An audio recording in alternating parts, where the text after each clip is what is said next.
하나님께서는 약속하신 바로 그날에 사라를 찾아오셨다. 그리고 약속하신 대로 사라에게 행하셨다. 하나님께서 정하신 바로 그때에 사라가 임신하여 노년의 아브라함에게 아들을 안겨주었다. 아브라함은 아들의 이름을 이삭이라고 했다. 아이가 태어난 지 8일이 되자 아브라함은 하나님께서 명령하신 대로 아이에게 할례를 행했다. 아브라함의 아들 이삭이 태어났을 때 아브라함의 나이는 100살이었다. 사라가 말했다. 하나님께서 내게 웃음을 복으로 주셨구나. 이 소식을 듣는 모든 이가 나와 함께 웃을 것이다. 그녀가 또 말했다. 사라가 아이에게 젖을 물릴 날이 올 것이라고 누가 아브라함에게 말할 수 있었겠는가. 그러나 내가 이렇게 늙은 아브라함에게 아들을 안겨주지 않았는가. 아이가 자라서 젖을 떼게 되었다. 이삭이 젖을 떼던 날 아브라함은 성대한 잔치를 베풀었다. 어느 날 사라가 보니 이집트 여인 하갈이 아브라함에게서 낳은 아들이 자기 아들 이삭을 놀리고 있었다. 그녀가 아브라함에게 말했다. 저 여종과 아들을 쫓아내세요. 저 요정의 아들이 내 아들 이삭과 함께 유산을 나눠 갖게 할 수는 없습니다. 아브라함은 그 일로 큰 고통을 겪었다. 결국 이스마엘도 자기 아들이었기 때문이다. 그러나 하나님께서 아브라함에게 말씀하셨다. 그 아이와 내 여종의 문제로 걱정하지 마라. 사라가 내게 말한 대로 하여라. 내 후손은 이삭을 통해 이어질 것이다. 내 여종의 아들에 관해서는 안심하여라. 그도 네 아들이니 내가 그도 큰 민족이 되게 하겠다. 아브라함은 이튿날 아침 일찍 일어나 얼마의 음식과 물 한 통을 하갈의 등에 지어주고 아이와 함께 떠나보냈다. 그녀는 정처 없이 길을 헤매다가 브엘세바 광야에 이르렀다. 물이 다 떨어지자 그녀는 아이를 덤불 아래 놓아두고 50m쯤 걸어갔다. 그녀는 내 아들이 죽어가는 모습을 지켜볼 수 없구나 하고는 그 자리에 주저앉아 흐느껴 울기 시작했다. 하나님께서 아이가 우는 소리를 들으셨다. 하나님의 천사가 하늘에서 하갈을 부르며 말했다. 하갈아, 어찌된 일이냐? 두려워하지 마라. 하나님께서 아이의 소리를 들으셨고 아이가 공경에 처한 것도 알고 계신다. 일어나거라. 가서 아이를 일으켜 세우고 굳게 붙잡아 주어라. 내가 그를 큰 민족이 되게 하겠다. 그때 하나님께서 하갈의 눈을 열어주셨다. 그녀가 둘러보니 샘이 보였다. 그녀는 샘으로 가서 물통을 물에 가득 채운 다음 아이에게 시원한 물을 충분히 먹였다. 아이가 자라는 동안 하나님께서 아이 곁에 계셨다. 그 아이는 광야에 살면서 노련한 활잡이가 되었다. 그는 바란 광야에서 살았다.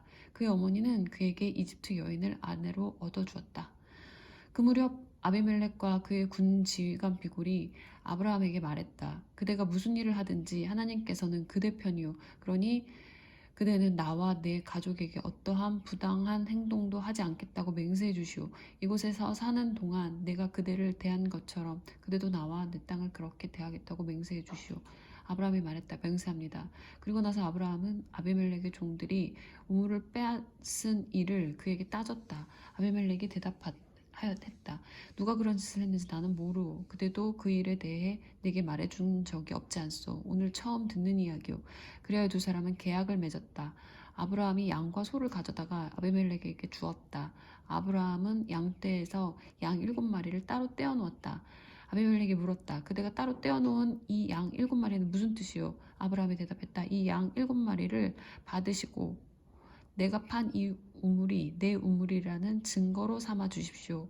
두 사람이 거기에 맹세하고 계약을 맺었으므로 그곳을 베엘세바, 맹세의 우물이라고 부르게 되었다. 그들이 베엘세바에서 계약을 맺은 다음 아비멜렉과 그의 군 지휘관 비골은 그곳을 떠나 블레셋 사람의 땅으로 돌아갔다. 아브라함은 베엘세바에 에셀 나무를 심고 거기서 하나님을 예배하고 영원하신 하나님께 기도를 드렸다. 아브라함은 블레셋 사람의 땅에서 오랫동안 살았다. 이 모든 일이 있은 뒤에 하나님께서 아브라함을 시험하셨다. 하나님께서 말씀하셨다. 아브라함아. 아브라함이 대답했다. 예, 말씀하십시오. 하나님께서 말씀하셨다. 내가 아끼는 아들, 내 사랑하는 아들 이삭을 데리고 모리아 땅으로 가거라. 거기서 내가 내게 지시할 산에서 그를 번제물로 바쳐라. 아브라함은 아침 일찍 일어나서 나귀의 안장을 얹었다. 그는 젊은 두 종과 아들 이삭을 데리고 갔다.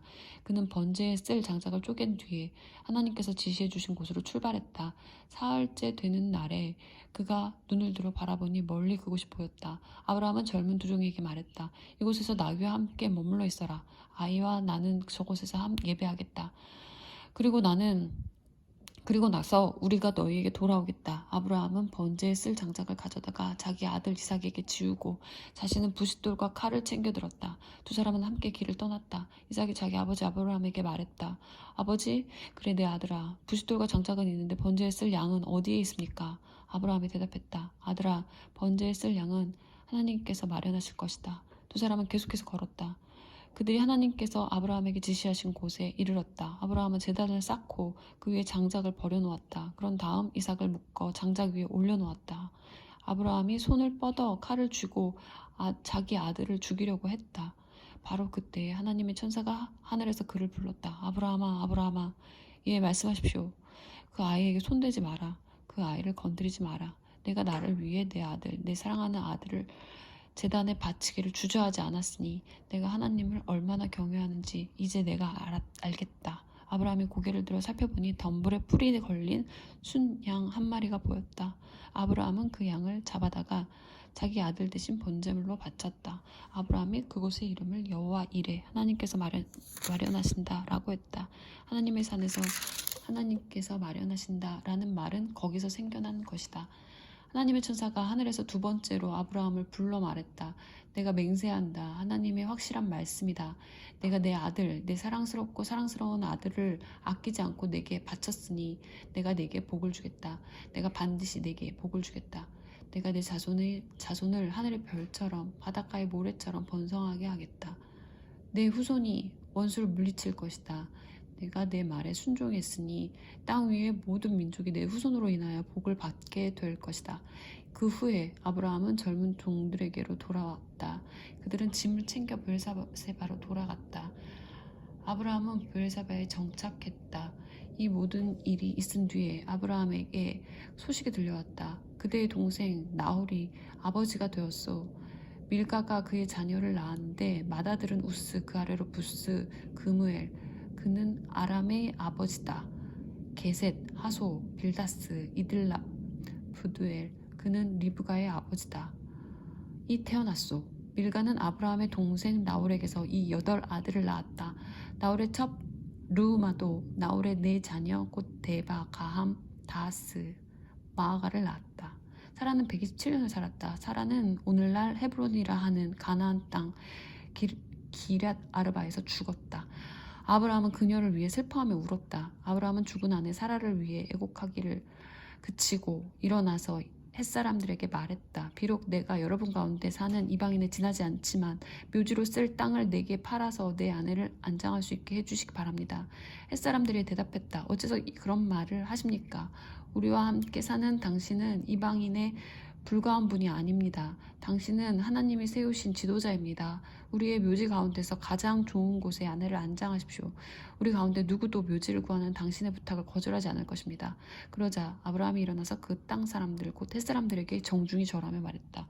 여러분이 나를 도와 내 아내를 안장할 적당한 매장지를 제공하겠다는 말이 진심이라면 나를 위해 소알의 아들 에브론에게 말해주시기 바랍니다. 그가 소유하고 있는 막벨라 동굴을 내게 팔도록 주선해 주십시오. 그 동굴은 그의 밭머리에 있습니다. 값은 충분히 쳐드릴 테니 여러분이 증인이 되어 그가 내게 그 밭을 팔도록 해주십시오. 에브론은 햇사람 공동체의 일원이었다. 햇사람 에브론이 마을 의회의 일원인 햇사람들이 모두 들을 수 있도록 아브라함에게 큰 소리로 대답했다. 어르신, 그렇게 해서는 안 됩니다. 그 밭은 당신 것입니다. 당신께 드리는 선물입니다. 그 밭과 동굴을 당신께 드리겠습니다. 내 동족이 보는 앞에서 그가 그것을 당신께 드리겠습니다. 돌아가신 부인을 안장하십시오. 아브라함이 그곳에 모인 의회 앞에 정중히 절하고 에브론에게 대답했다. 부디 내 말을 들어주셔서 내가 그 땅의 값을 치를 수 있게 해주십시오. 내 돈을 받고 내가 가서 아내를 안장할 수 있게 해주십시오. 그러자 에브론이 아브라함에게 대답했다. 정 그러시다면 어르신과 저 사이에 은 400세겔이면 어떻겠습니까? 어서 가서 부인을 안장하십시오. 아브라함은 에브론의 제안을 받아들이고 에브론이 햇사람의 마을 의회 앞에서 제안한 금액, 당시 통용되던 환율로 은 400세겔을 지불했다. 그리하여 마므레 근처에 있는 에브론의 밭, 곧 밭과 동굴과 밭의 경계 안에 있는 모든 나무가 아브라함의 소유가 되었다. 햇사람의 마을 의회가 그 거래의 증인이 되었다. 그런 다음 아브라함은 가나안 땅 마므레 곧 오늘날의 헤브론 근처 막벨라 밭에 있는 동굴에 자기 아내 사라를 묻었다. 그 밭과 거기에 딸린 동굴이 햇사람에게서 아브라함 소유의 묘지가 되었다.